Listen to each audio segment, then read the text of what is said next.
आने वाली तारीख 22 जनवरी को प्रभु श्री राम की नगरी अयोध्या में प्राण प्रतिष्ठा का भव्य और दिव्य आयोजन होने वाला है। यह आयोजन भगवान श्री राम में आस्था रखने वाले असंख्य श्रद्धालुओं के लिए किसी ऐतिहासिक दिन से कम नहीं होने वाला। लेकिन क्या आपको पता है कि इस मंदिर निर्माण के लिए जिन लोगों ने अपना सारा जीवन प्रभु राम के लिए खपा दिया, उन्हें कितना संघर्ष करना पड़ा था।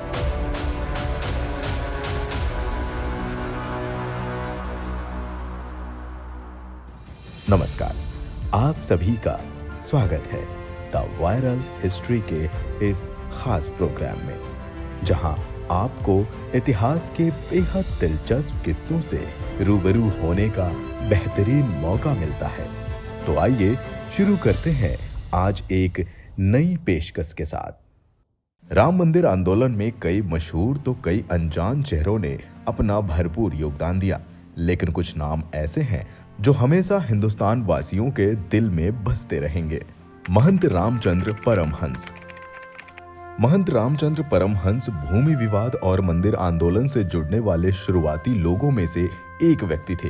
साल 1949 में जब अचानक विवादित ढांचे के अंदर से भगवान राम की मूर्तियां मिली थीं, तब इस घटना ने सबको चौंका दिया था।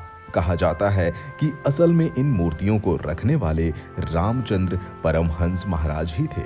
1984 में हुई धर्म संसद से लेकर इसके बाद जारी आंदोलन में उन्होंने अहम भूमिका निभाई थी।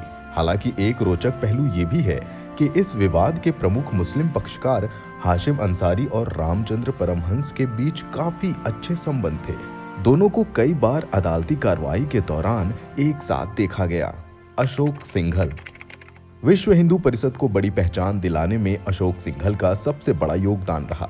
देश और विदेश में भी मंदिर निर्माण के पक्ष में माहौल बनाने और आंदोलन में अशोक सिंघल ने बड़ी और आक्रामक भूमिका निभाई थी। साल 1981 में वीएचपी से जुड़ने वाले अशोक सिंघल के नेतृत्व में ही 1984 में विशाल धर्म संसद का आयोजन किया गया था। अटल बिहारी वाजपेयी। सुप्रीम कोर्ट ने जो फैसला किया है उसका मैं निकालता हूं। वो कार सेवा रोकता नहीं है। सचमुच में सुप्रीम कोर्ट ने हमें अधिकार दिया है कि हम कार सेवा करें। देश के पूर्व प्रधानमंत्री अटल बिहारी वाजपेयी राम मंदिर आंदोलन की पहली पंक्ति के नेता के तौर पर शामिल रहे हैं। अटल बिहारी वाजपेयी ने ही साल 1980 में भारतीय जनता पार्टी की नींव रखी थी। अटल बिहारी वाजपेयी भाजपा के पहले अध्यक्ष थे और 1980 में शुरुआत से ही भाजपा ने राम जन्मभूमि को अपना सबसे अहम मुद्दा बनाया था। अयोध्या राम जन्मभूमि को लेकर आरएसएस ने आंदोलन चलाने का काम किया, तो भाजपा ने वाजपेयी दौर में ही बहुसंख्यकों की राजनीति को हिंदुत्व से जोड़ने की कवायद की। बता दें, राम मंदिर के लिए होने वाली सभी धर्म संसदों में अटल बिहारी वाजपेयी पहली पंक्ति में बैठा करते थे। लाल कृष्ण आडवाणी। आडवाणी ने इस आंदोलन में राजनीतिक मुद्दा बनाने में सबसे बड़ी भूमिका निभाई थी। बीजेपी अध्यक्ष रहते हुए आडवाणी जी ने 1990 में राम मंदिर निर्माण के लिए जगन्नाथपुरी से अयोध्या के लिए रथ यात्रा निकाली थी। उनका लक्ष्य 30 अक्टूबर को अयोध्या पहुंचना था और इसके लिए कई कार सेवक वहां जुटने लगे थे। हालांकि 23 अक्टूबर साल 1990 को बिहार में लालू प्रसाद यादव की सरकार ने उन्हें रोक लिया और गिरफ्तार कर लिया। लेकिन इन घटना के बाद भी आडवाणी जी अपार जन समर्थन जुटाने में सफल रहे थे। महंत अवैधनाथ। गोरखनाथ पीठ के प्रमुख महंत अवैधनाथ भी राम मंदिर आंदोलन में काफी आगे रहे। उनके कहने पर ही 1984 की धर्म संसद में श्री राम जन्मभूमि मुक्ति यज्ञ समिति का गठन किया गया था, जिसके वे अध्यक्ष रहे थे। महंत अवैधनाथ जी ने ही सबसे पहले 1990 में हरिद्वार के संत सम्मेलन में 30 अक्टूबर को मंदिर निर्माण शुरू करने की तारीख तय की थी। हालांकि तब यह काम पूरा नहीं हो सका था, जिसके बाद साल 1992 में एक बार फिर 6 दिसंबर को मंदिर निर्माण के लिए कार सेवा शुरू करने का आह्वान भी महंत अवैधनाथ ने ही किया था। कोठारी बंधु। छोटी सी उम्र सिर्फ 22 और 20 साल के भाई राम और शरद कोठारी बंगाल के रहने वाले थे। 30 अक्टूबर साल 1990 को अयोध्या में मंदिर निर्माण की तारीख के ऐलान और आडवाणी के रथ के पहुंचने की तारीख को देखते हुए दोनों भाई अयोध्या के लिए निकल पड़े थे। दोनों बजरंग दल से जुड़े थे।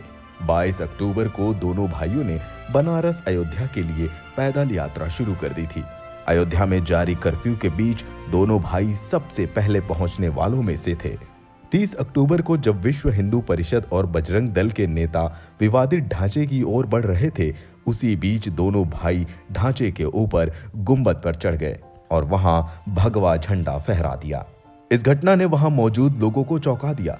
हालांकि कुछ ही देर में वहां सुरक्षा बलों ने भीड़ को रोकने के लिए गोलीबारी शुरू कर दी और इस गोलीबारी में दोनों भाइयों की भी मौत हो गई थी।